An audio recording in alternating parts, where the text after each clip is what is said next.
Bismillahirrahmanirrahim. Assalamualaikum warahmatullahi wabarakatuh. Apa khabar semua? Hai.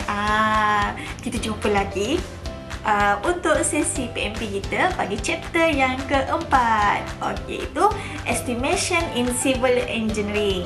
Saya harap chapter-chapter sebelum ni adik-adik dah buat assignment dia, dah study. Nanti kita ada test. Okey, tak apa. Kita perlahan-perlahan belajar, insya-Allah. Sikit-sikit lama-lama jadi okey. Okey. Hari ini saya nak terangkan berkaitan tentang chapter yang keempat lah, Estimation in Civil Engineering. So ini adalah core juga subjek ini, agak penting juga. Memang penting. Memang penting. So mari kita lihat. Okey. Okey, chapter keempat ni lah ya. Okey. Ini adalah outline-nya. Mari sekejap saya ambil saya punya laser ni. Okay, laser pointer. Okay, yang ini adalah chapter yang keempat, iaitu Important of Estimation, Accuracy, Estimation, Method Estimation dan sebagainya lah. Kita ada 4. Nanti saya terangkan satu persatu. Okay, so ini adalah kat FPP kita memang dah ada dah benda ni, outline ni. Okay, slide ni sikit je sebenarnya. InsyaAllah. Okay, senang-senang sebab kita punya slide ni dalam bahasa Melayu. Okay. Okey, pengenalan. Okey, pada peringkat awal dalam proses pembinaan, klien ini digambarkan melalui lukisan awal dari arkitek yang belum lengkap. Maksudnya preliminary drawing. Arkitek ni dia akan draftkan drawing tu awal untuk supaya pada peringkat awalnya digambarkanlah melalui lukisan tu. Okey, next. Selepas itu, bila dah siap preliminary drawing tersebut, dia akan berikan kepada penganggar, estimator. Okay, kita lah yang nak buat kerja ni, kita ni estimator ni. Okay. Penganggar iaitu estimator menyediakan kos anggaran awal bagi tujuan pembinaan.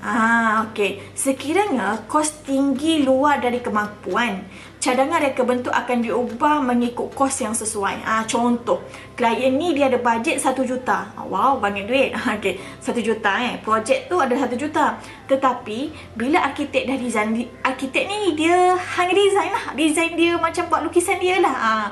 Macam mana klien nak? Contoh dia kata dia nak ada playground ke, ada apa ke. Contoh dia nak shopping mall yang dalam tu ada playground, ada yang untuk baby-baby ke kan. Jadi itu sebab bila dah itu dia orang buat suka hati dia lah. Jadi sekarang ni bila penganggar penilai ni akan menyediakan kos anggaran, tengok lebihlah 1.5 juta. Jadi dia akan rujuk kepada klien balik semula, adakah nak proceed ke ataupun tidak ke dan sebagainya. So kalau dia nak kurangkan, so arkitek ni arkitek akan menyediakan reka bentuk yang baru mengikut kehendak klien. Contoh kan kata, bolehlah 1.5 juta, okey lah, proceed lah. So arkitek ni tak perlu baiki lagi lah. Tetapi sekiranya benda tu luar daripada bajet, so arkitek kena baiki mengikut kepada kehendak klien. Mungkin kurangkan kos sikit lah, kurangkan, tapi jangan spesifikasi still lagi selamat. Okay. Tetapi dia mesti lagi dalam range dia lah. Sebab klien ni biasanya dia nak murah saja kan. Macam kita lah, kita nak beli barang semua murah-murah kan. Okay. So selepas itu, lepas arkitek ni menyediakan reka bentuk yang baru mengikut kehendak klien, so penganggar ni pula apa dia? Setelah itu penganggar akan membuat reka bentuknya yang baru. Reka bentuk maksudnya pengiraan yang baru, anggaran yang baru. Okay. Next, klien pula tugasnya. Jika klien setuju anggaran kos awal, maka ia menjadi cost ceiling. Cost ceiling maksudnya kos yang paling atas dah. Dia tak boleh lebih dah. Kos ceiling pembinaan dan semua reka bentuk akan berpandukan had kos tersebut. Tidak boleh lebih daripada kos yang telah ditetapkan. Kos ceiling. Contoh dia kata, okey, kita dah proceed dengan 1.5 juta. So 1.5 juta je lah, tak boleh dah. Kalau contoh dia kata 1 juta je, tak boleh lebih daripada cost ceiling tu, so tidak boleh. So ini adalah proses awalnya. So adik-adik kena belajar benda ni untuk fahami proses-prosesnya. Okey, mari kita lihat seterusnya.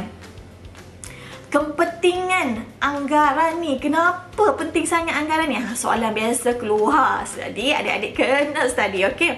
Yang pertama, membantu menentukan kemampuan projek. Bajet yang sesuai mengikut kualiti yang mungkin diperolehi. Yang kedua, panduan untuk membuat beberapa pilihan. Kadang-kadang kita ada beberapa pilihan untuk kita suggestkan kepada klien. So, klien ni cakap oh, ni 1 juta, ni kalau kurang sikit dia punya spek, okay, mungkin dapat 900,000 je. Okay, yang tu 1.2 juta, wow, bagi maksudnya kualiti lagi bagus, dan dia punya tu playground dah cantik, desainnya, landscapingnya cantik. So depend lah. Okay, yang ketiga, mengenal pasti kos awalan untuk memudahkan membuat keputusan yang baik. So dia ada keputusannya yang baik lah. Okay, seterusnya, panduan kepada pereka bentuk pemilihan bahan mengikut pada bajet. Pereka bentuk ni maksudnya design lah. Macam orang engineer, kita juga engineer, kita juga estimator. Kadang-kadang kalau kita dah terpeso sikit, kita pergi ke arkitek. Tak terpeso, tapi masih lagi dalam civil lah. Okay, so kita boleh menganggarkan pemilihan bahan mengikut kepada bajet yang telah diberikan oleh klien. Cepat saya bercakap ya. Okey, yang kelima, panduan kepada kontraktor untuk menghargakan tawaran. Maksudnya kita panduan kepada kontraktor lah untuk menghargakan tawaran. Sebab bila kita dah buat semua tu, klien dah settle dah semua. Okey, ni spek dia. So, kontraktor mesti nak tengok dia punya buku meja tu. Maksudnya meja tender tu, design dia, spek dia, drawing dia, dia punya jadi kontraktor pun boleh lihat benda tu. Okey, next. Mengurangkan risiko syarikat-syarikat yang menguruskan bankrupt. Betul.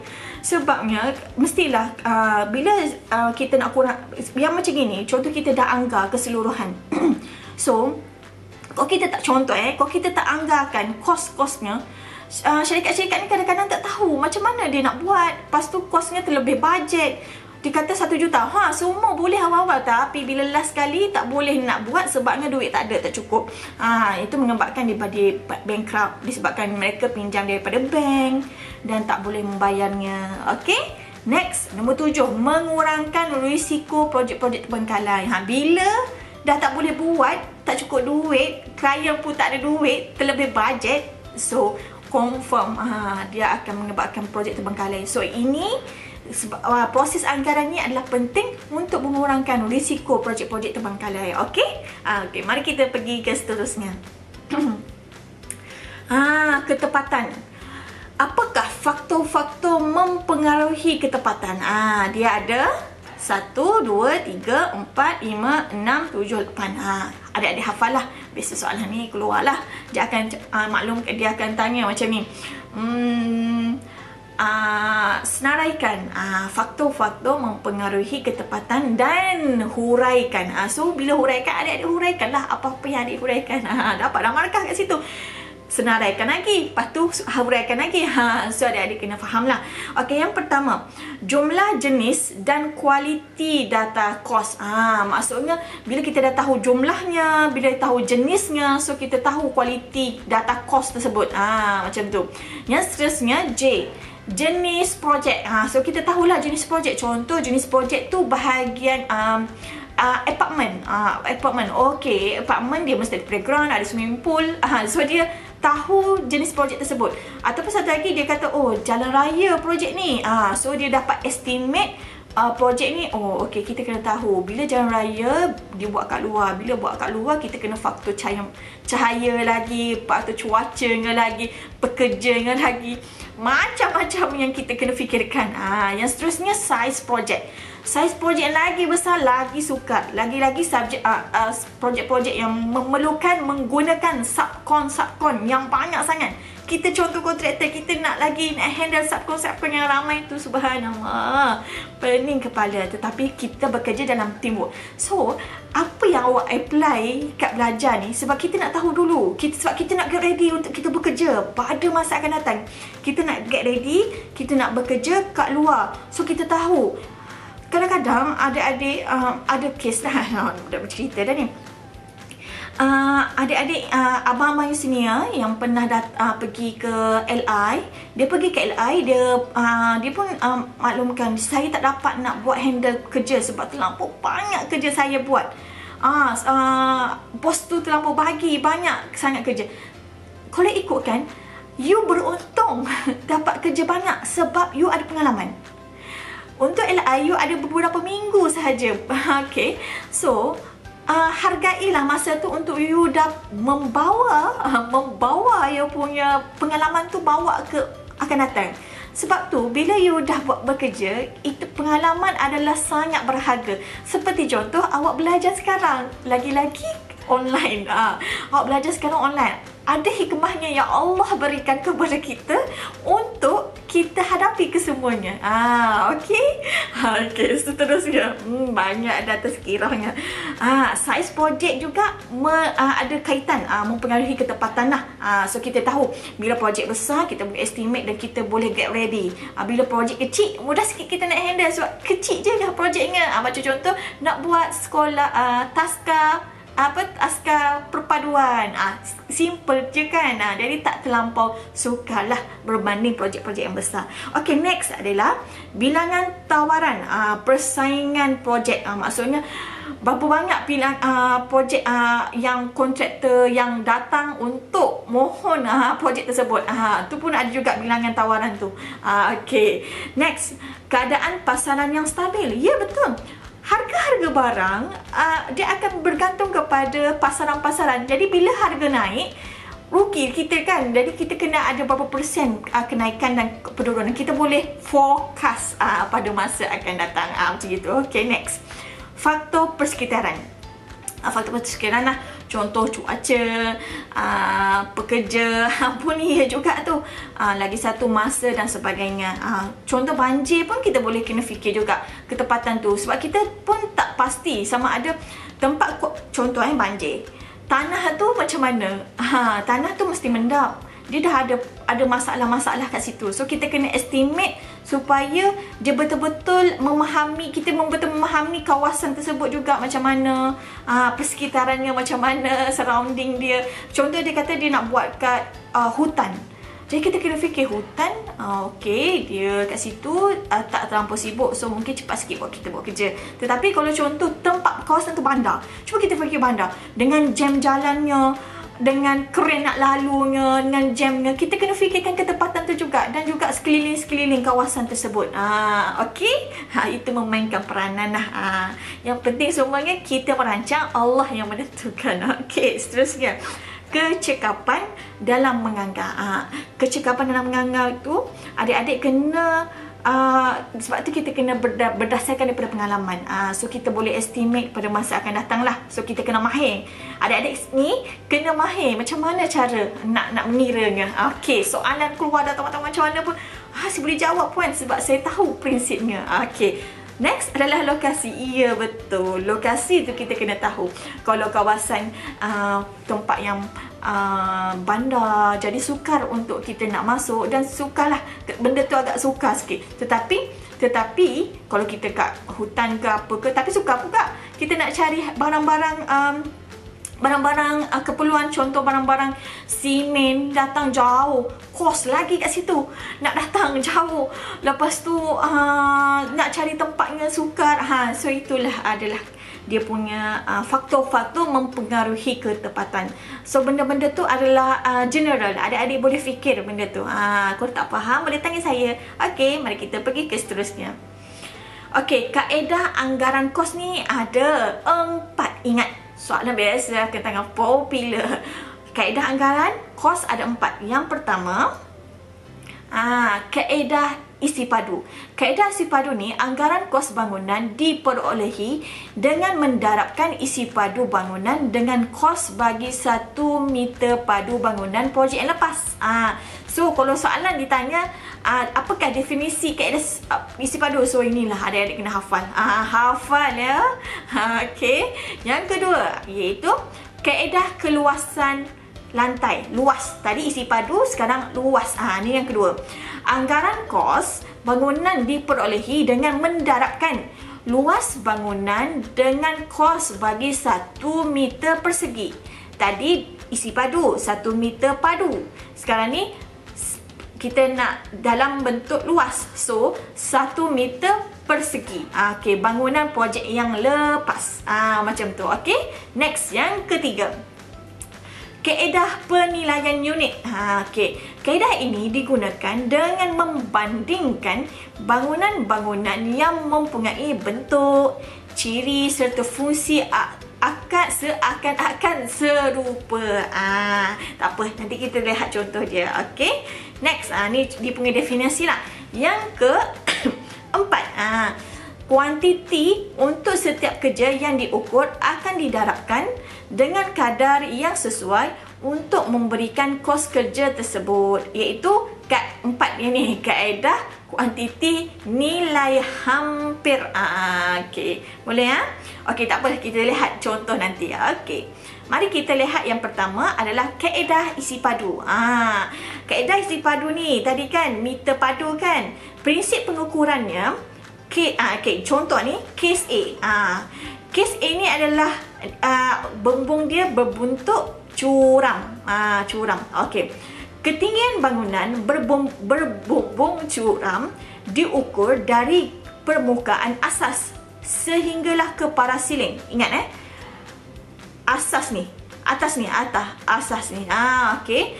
Dan ditambah dengan separuh ketinggian tegak bumbung. Dia cakap macam ni. Permukaan asas sehingga ke paras siling. Ketinggian dia daripada sini, ingat, atas asas ni sehingga bumbung, sehingga siling. Okey, lepas tu dan ditambah lagi dengan separuh dia punya ketinggian sehingga ni, ketinggian ni tegak bumbung. Okey, mari kita lihat. Okey, ni adalah asas dia. Dan ini ketinggian dia. Contoh mari kita lihat contoh. Ketinggian dia sama dengan 100. Mana 100 ini? Yang daripada atas asas sehingga ni, sehingga foundation dia ni, atas ni kan. Dia 1000 mm. Ingat Okey, 500 ni mana? Daripada sini sehingga sini. Ini adalah ketinggian dia. So 5000 kat sini, 5000 mm. Lepas tu dia kata tambah lagi dengan ketinggian separuh daripada ketinggian bumbung curam ini. Kenapa? Sebab dia bentuk tiga segi. So, ini adalah anggaran sahaja, iaitu 1/2 darab dengan 2000. Okey, faham semua? So, dapatlah 7000. So, ketinggian sini hingga ke sini untuk proses penganggaran ni adalah 7000 mm. Ketinggian sahaja. Boleh adik-adik? Okey, so 7000 ni pastikan adik-adik kena letak unit. Kalau tak ada unit, markah dia separuh. Contoh markah keseluruhan 5. So dapatlah 25. Sayanglah kan. So adik-adik kena berhati-hati bila mengira. Sebab bila kita ni seorang engineer, insya-Allah. Okey, kita kena saintifik. Bila kita saintifik, contoh kalau kita tak letak sesuatu pengiraan di dalam sesuatu unit di dalam setiap kali you kira, ia akan berbahaya kepada orang yang membacanya. Sebab dia kata 7000 mm ke, 7000 cm ke, 7000 apa-apa, decim ke, dan sebagainya. So adik-adik kena berikan benda yang padu, jitu, yang tepat. So kalau 7000 mm, so benda tu tak boleh kacau lagi dah. Okey? Faham? Okey. Ini kes yang A, iaitu bumbung curam. Okey. So daripada sini hingga atas kat sini siling, lepas tu separuh daripada ketinggian bumbung tu, tambah semua. Okey, ingat? Next, case B. Yang kedua ni, ketinggian bangunan berbumbung rata diukur dari permukaan asas hinggalah ke paras siling dan ditambah 6000 mm. Ni case bagi ni 6000 mm lah. Okey. Cuba adik lihat contoh kat sini Kena pastikan adik-adik kena ukur daripada asas, permukaan asas ni. Jangan daripada bawah ni, daripada asas ni. Biasa soalan dia nak trik. Dia trik bagi awak soalan, dia bagi awak sampai sini tau. Lepas tu dia kata ketinggian asas tu berapa. So you kena tahu lah kita nak daripada sini ketinggian dia. Okey? 1000. Okey. Ni pengiraan bermula pada batu asas. Batu asas. Okey? Ni 1000. Tambah lagi 5000, tambah lagi 600. Bagi kes ni adalah 600 lah, 600 mm. So dapat nilai dia adalah 600 mm. Itu adalah kes bagi bangunan berbumbung rata. Apa bangunan berbumbung rata ni puan? Macam contoh bangunan yang macam ada kan bangunan bumbung rata ni. Alah, kalau kita tengok kan cerita kartun ni kan bumbung rata je semua kan. Macam gitulah. Macam gitu. Tapi kat Malaysia biasanya dia berbumbung curam lah kan. Sebab kita ada hujan, ada dan sebagainya lah. Okey, bagi ni adalah kes berbumbung rata. Okey, next adalah kes C pula ni. Kes C adalah ukuran panjang dan lebar bangunan diambil dari permukaan luar dinding bangunan sebagaimana rajah 5.2. Okey, maksudnya ukuran panjang dan lebar ni diambil dari permukaan luar, daripada sini sehingga sini. Cuba adik lihat, perhatikan betul-betul kat sini. Okey, mari kita lihat. Contoh 5,000 ni adalah panjang. Okey, tetapi dia adalah separuh ni. Separuh apa nama panggil ni? Dia punya dinding dia. Ni pun sama separuh. Okey, jadi untuk bagi isi padu dia mesti kena ambil ukuran daripada sini, hujung sini hingga sini. Faham Sebab dia ambil isi padu. So dia kata di bangunan okey, panjang dan lebar bangunan diambil dari permukaan luar dinding daripada hujung sini sehingga sini. Kalau untuk lebar pula dia pun separuh juga kan. So panjang dia daripada sini hingga ke sini. So kita kena tahu berapakah dia punya tebal dinding tersebut. Soalan biasa dia akan trik. So adik-adik kena perhatikan. Bagi isi padu ingat, isi padu dia kena kira sampai permukaan luar tu lah. Dia punya sampai bukan bumbung, masya-Allah. Dia punya panjang dia dan lebarnya mesti diambil dari permukaan luar dinding bangunan. Faham? Okey, mari kita lihat.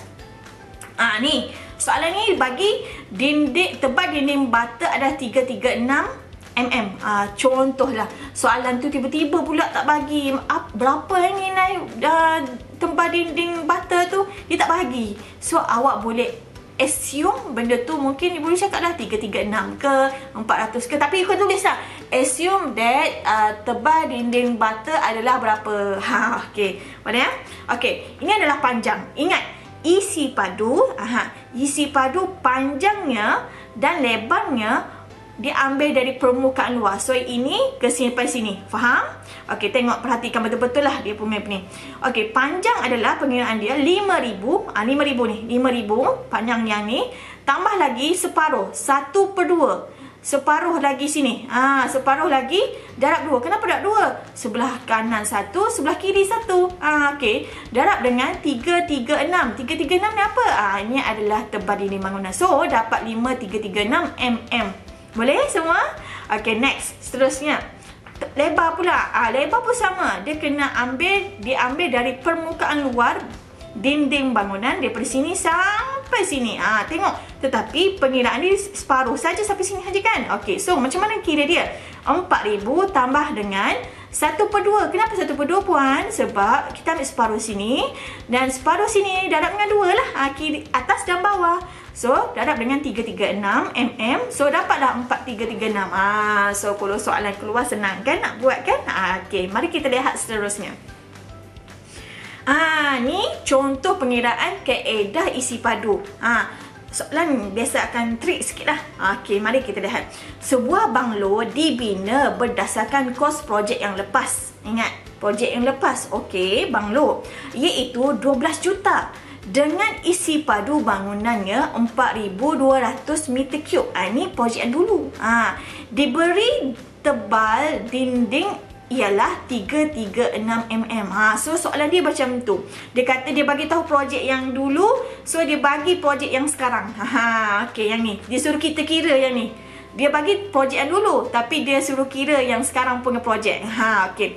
So, ini adalah adik-adik perhatikan. Ini daripada sampai atas ni kan. So betul lah kan?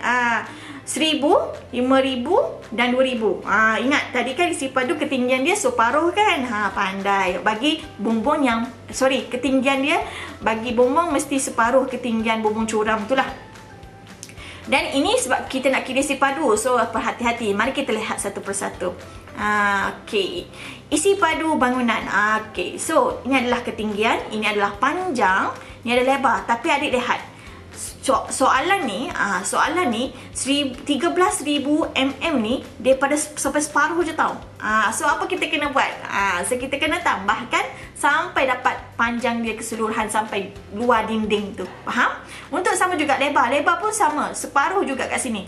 Pun sama juga separuh kat sini. So adik-adik kena kira sampai dia punya luar dinding bangunan. Ini bagi kes isi padu. Ingat, isi padu mesti sampai luar. Ingat, okey, sebab ramai pelajar yang tertukar. Jadi sebab tu saya kena ulang 2-3 kali. Yang masuk terus dalam kepala.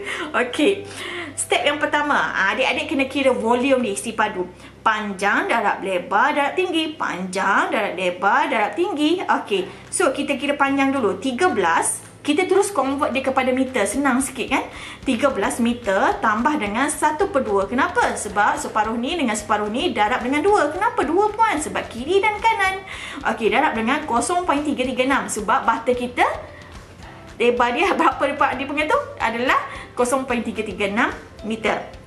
So, darab lagi dengan lebar. Lebar pun sama. 7 tambah 1/2 darab 2. Okey, sebab apa? Separuh sini ada 2, 0.336. Okey. So, darab lagi dengan ketinggian dia, ketinggian. So, 1 daripada sini, atas asas ni, 1 tambah 5 tambah dengan 1/2 darab 2. So, dapatlah nilai ini. Dapatlah nilainya adalah 684.83 meter cube. Okey, next. Okey, soalan tadi dia cakap apa? Okey, sebuah banglo dibina berdasarkan kos projek yang lepas, iaitu 12 juta dengan isi padu bangunan 4,200 meter cube. Diberi tebal dinding ialah 336. Soalan dia macam ni. So, apa proses yang kedua kita kena buat? Baru kita kira. Kos bangunan yang baru adalah kita kena refer bangunan kos yang dulu punya. So, I sama dengan isi padu darab dengan kadar harga projek lepas. Isi padu yang kita kira sebelum ni. Okey. So, 684.83 yang sebelum ni kita kira, step pertama tadi. Kadar harga yang lepas adalah, ambil 12 juta ni, bahagi dengan 4,200. Yang ni. Isi padu yang lepas punya 4,200 meter cube. So, dapat nilai ni, darab nilai ni. So, ini adalah nilai akhirnya. 1,09,506. 1 juta. Saya tak pernah dapat duit banyak macam gini. Jadi, kita terbelit-belit dah bercakap. 1 juta lebih ni lah. Macam gini. Ini adalah dalam bentuk RM. Sebab tu kita nak tahu kos.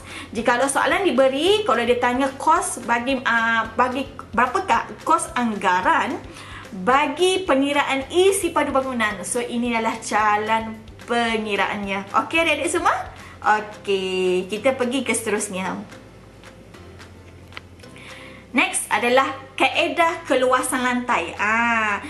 Keluasan lantai ni adalah anggaran kos bangunan diperolehi dengan mendarabkan luas bangunan dengan kos bagi 1 meter persegi bangunan projek yang lepas. Dia refer juga projek lepas, tetapi kes ini adalah keluasan lantai. Okey, prinsip pengukurannya yang pertama, ukuran panjang dan lebar mestilah diambil sebelah dalam dinding luar. Okey. Yang kedua, tiada potongan dibuat untuk dinding saluran, dalaman, lift atau tangga. Tak ada pun potongan bagi dinding saluran dalaman dan lift ataupun tangga. Okey. Ni bagi keluasan. Yang seterusnya, luas lantai didarab dengan kadar harga per meter square. Okey. Bangunan projek yang lepas. Sama juga contoh dia. So, dia refer kepada projek yang lepas macam mana. So, dia darab lah. Mudah je kan. Okey, tak apa. Mari kita lihat contohnya. Okey, ini adalah contoh pengiraan kaedah keluasan lantai. Okey, mari kita lihat satu persatu. Sebuah bangunan, iaitu banglo, dibina berdasarkan kos projek yang lepas, iaitu 12 juta. Okey, dengan keluasan lantai bangunan 1,200 meter square. Okey, so dalam soalan ni dia dah berikan projek lepas iaitu 12 juta. So kes kita sekarang ni dengan dia punya keluasan lantai 1200 meter square. So soalan kita sekarang ni adalah ini. Ini soalan dia. Dia berikan projek ini untuk kita anggarkan kos depend on kita refer kos yang lepas. Okey, so ini adalah kes dia. Panjang dan juga lebar. Apa beza dia? Keluasan lantai dan juga isi padu. Peningnya kepala. Jangan pening lagi. Mudah je. Awak kena tune otak awak untuk jadi mudahkan dia. Okey, mari kita lihat. Okey adik-adik. Bagi keluasan lantai ni berbeza dengan isi padu. Macam mana nak tengok panjangnya. Bagi kes keluasan lantai ni, ingat keluasan lantai dia ambil dalam ni saja. Daripada sini sehingga sini. Daripada ni panjang, ini pula lebar daripada sini sampai sini. Tadi masih isi padu, dia ambil daripada panjang luar kan, daripada luar dinding kan, daripada sini sampai sini. Tetapi bagi keluasan lantai, dia hanya kira lantai sahaja. So ingat, lantai sahaja. So dia tak ambil kira yang kat luar dinding-dinding tak. So ada yang ni mari kita tengok step yang pertama kita. Keluasan lantai panjang. Okey, panjang. Tengok soalan ni. Soalan ni, adik-adik lihat soalan ni dia berikan separuh tau sampai sini. Separuh sini. So apa yang adik-adik kena buat? 13 meter tolak dengan separuh. Kita tolak. Tadi tambah kan? Tadi isi pada tambah. Sekarang ni kita tolak. Sebab kita nak sampai sini je. Daripada sini sampai sini. So separuh darab 2. Kenapa puan darab 2? Sebab dia ada kiri dan ada kanan. Okey. Darab dengan 0.336. Dia punya dinding, ketebalan dinding. So dapat 12.66 meter. So yang lebar pula macam mana? Sama juga. 7 meter tolak dengan separuh sini darab 2, 0.336. Dapat 6.66. So berapa luasnya? So panjang darab lebar 12.66 darab dengan 6.66. Dapatlah 84.32 meter cube. Meter cube? No. Square. Okey tadi. Okey. Cakap je tapi inilah yang betulnya. Okey. Okey, mari kita lihat seterusnya. Soalan dia ni apa? Yang tadi tu.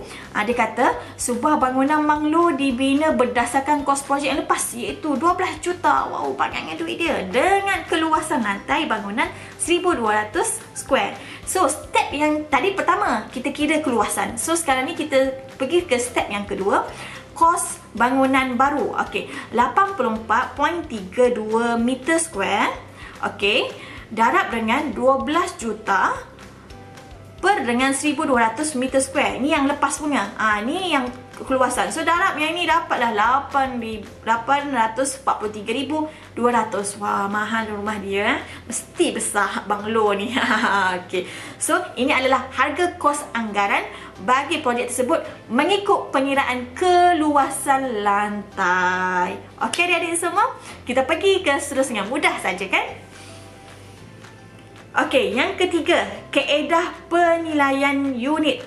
Okey, kaedah ini merupakan kaedah paling cepat dan mudah digunakan.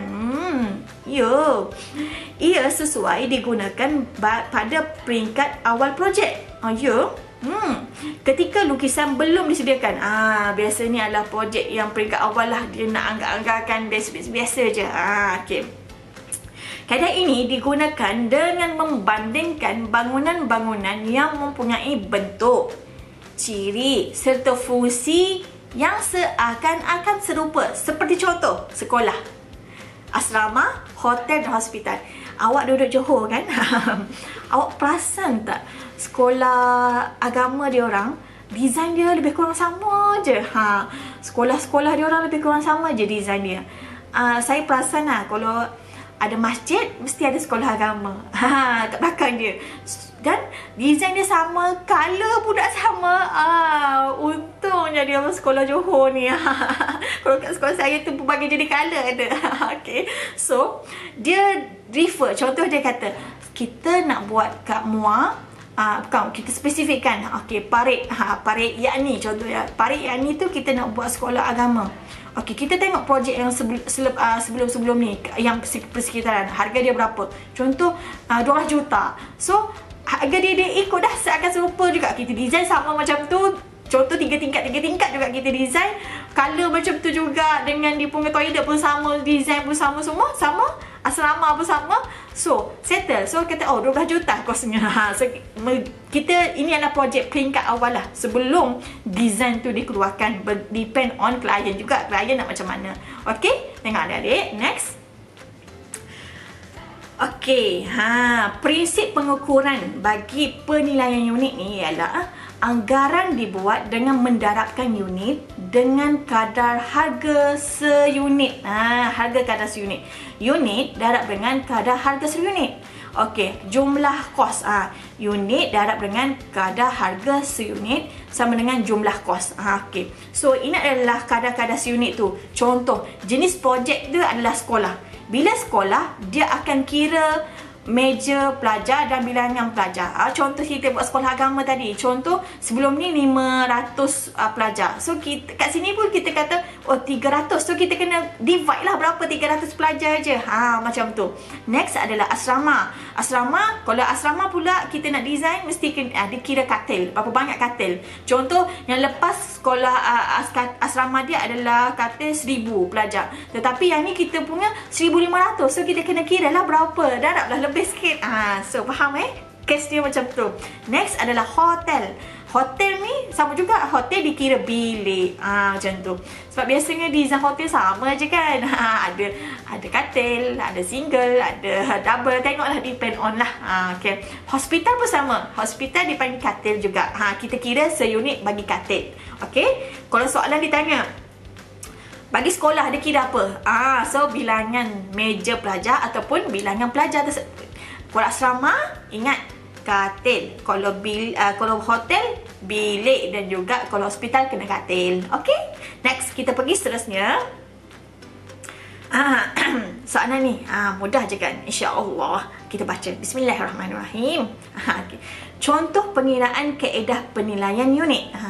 Sebuah bangunan hospital dibina berdasarkan kos projek yang lepas, iaitu 12 juta. Wah, 12 juta ni asyik kita guna je kan. Okey. Dengan bilangan sebanyak 1500 unit. Hospital mestilah kita kira bilangan dia adalah katil. Pandai. Dan bangunan hospital baru yang hendak dibina mempunyai 2000 unit katil. Sebelum ni dia 12 juta untuk 1500 unit katil. Tetapi sekarang kita nak buat hospital baru. 2000 unit katil sebab ramai sangat pesakit. So kita kena design bagi banyak sikit, ramai yang pesakit boleh masuk kan. Macam tu.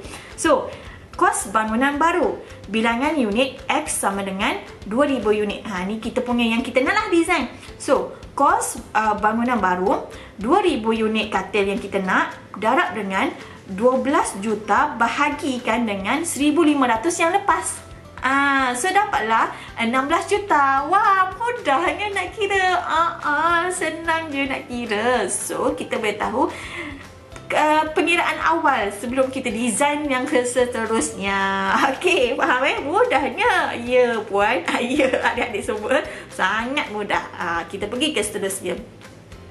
4. Kaedah kuantiti nilai hampir. Ini yang terakhir lah. Mudahnya topik ni, dia sangat ringkas. Ya, betul. Tetapi adik kena fahamlah prinsipnya. Bila kita faham prinsip, insya-Allah soalan keluar macam mana pun kita pun tak rasa okey je. Senang je. Okey. Yang pertama, pengukuran kuantiti secara kasar dibuat untuk kerja yang terlibat bagi sebuah bangunan. So dia akan kuantiti tu secara kasar dia akan kira. Yang seterusnya, kuantiti untuk setiap kerja yang diukur akan didarabkan dengan kadar yang sesuai untuk memberi kos kerja tersebut. Okey. Next, kaedah ini hampir tepat berbanding cara-cara yang lain. Okey. Next, namun cara ini mengambil masa yang lebih lama dan hanya boleh digunakan jika maklumat yang diperlukan, lukisan dan spesifikasi kerja disediakan. Kalau tak disediakan, sukarlah. Macam yang sebelum ni, kita proses yang kita pengiraan kuantiti tadi, kita tak ada lagi kita punya lukisan spek. Tapi bagi ini dia mesti kena lukisan dan spek untuk memudahkan pengiraan kuantiti nilai hampir. Okey, ini Okey, jadual 5.2 menunjukkan unit pengiraan berdasarkan jenis kerja yang dianggarkan. Okey, kerja mengorek parit tidak, ni contohnya jadual ni. Kerja mengorek parit tidak melebihi 1.5 meter dalam bentuk meter cube. Okey. Konkrit di dalam asas bangunan termasuk kayu dan papan pengokon juga keluli adalah meter cube. Konkrit untuk lantai termasuk lapisan asas dan kemasan pun meter square. Okey. Bagi yang ni pula adik-adik boleh baca sendiri. Tingkap, pintu termasuk barang-barang semua dalam bentuk bilangan.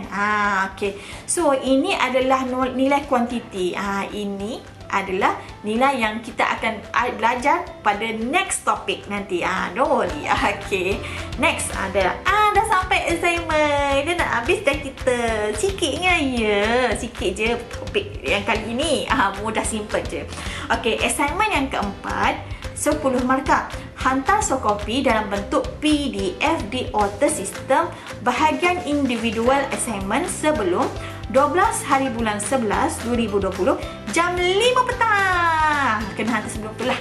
Okey, lewat hantar separuh je markah. Okey, next. Perhatian, hantar dalam bentuk PDF file sahaja. Okey. Soalannya apa? Pertama, berdasarkan dalam kepada maklumat projek A yang diberikan, ini projek A ni, dapatkan anggaran kos bagi projek B dengan menggunakan kaedah keluasan lantai, kaedah penilaian unit dan kaedah isi padu. So dapat 3. 3. Pertama, kaedah keluasan lantai. Yang kedua, kaedah penilaian unit. Yang ketiga adalah kaedah isi padu. So tiga-tiga perkara tu adik-adik kena kira. Okey. So ini projek yang lepas, ini adalah projek yang kita boleh tengok sendiri kat sini. Okey, kos benar dia berapa dan sebagainya bla bla. Okey. So ini pula kos yang sekarang. Perhatikan, ini adalah bangunan bilangan tingkat 7 tingkat, tetapi ini adalah bilangan tingkat berapa tingkat ni? 2 tingkat je. So adik-adik kena tengok dan refer dan perhatikan betul-betul. Okey. Boleh? Okey. Ni contoh ni pula projek B yang kita nak buat ni. Kapasiti pelajar bagi bangunan sekolah ini 200 orang. Ketebalan asas pula 200 mm. Tengok asas dia. Sampai sini. Trik dah tu kat situ. Boleh lihat sendirilah. Okey, perhatikan dan buat dan sentiasa training. Sebab bila soalan test kekeluarga, awak akan faham macam mana cara dia. Okey? Next. Yang kedua, daripada soalan yang tadi, sebagai lepas you dah kira ketiga-tiga tadi kan, isi padu, keluasan dan juga tadi apa lagi unit tadi kan, kuantiti. Okey. Sebagai seorang penganggar dalam syarikat ini, bincangkan dengan ringkas hasil anggaran nilai kaedah luas dan isi padu. Bezakan harga bagi luas dan isi padu. Okey, bezakan dulu. Okey, serta berikan cadangan penyelesaian. Kenapa nilai yang luas tak sama dengan nilai isi padu? So boleh adik-adik semua? Okey, jawab soalan ni dan hantar sebelum pada 12 hari bulan November. Okey. So itu saja daripada saya. Jumpa lagi pada masa akan datang. Assalamualaikum warahmatullahi wabarakatuh. Bye.